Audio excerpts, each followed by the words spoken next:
Crown and root. To have a better understanding of tooth morphology, it's always essential to acquire an adequate knowledge over the terms used in it. In this video, let's deal about terms used regarding crown and root.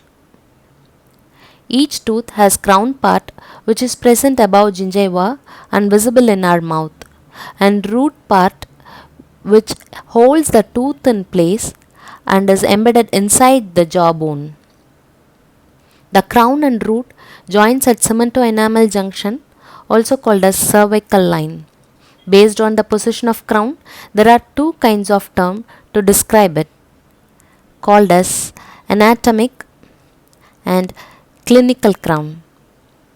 Anatomic crown refers to the entire crown which is covered by enamel, and this term applies either the tooth is in the mouth or even handheld. As name refers, clinically visible amount of tooth is called as clinical crown and is only applicable when the tooth is in the mouth, and at least it should be erupted partially. Let's have a comparison between anatomic and clinical crown to have a clear idea over it.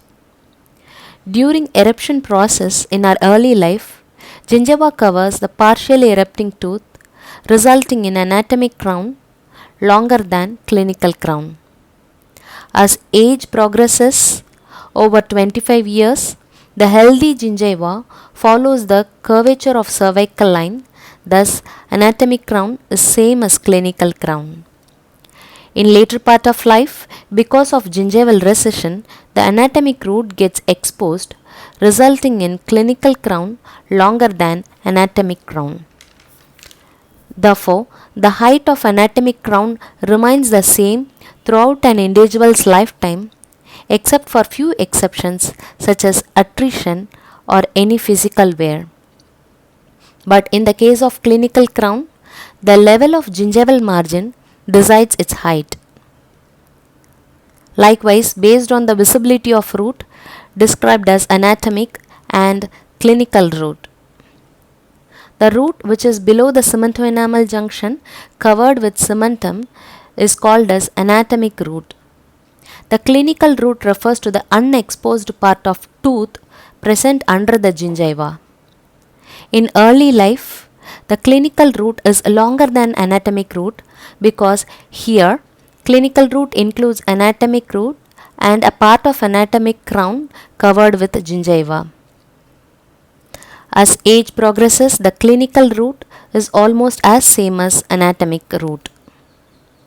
During later part of life, individuals may exhibit gingival recession, exposing more of anatomic root, resulting in clinical root shorter than anatomic root.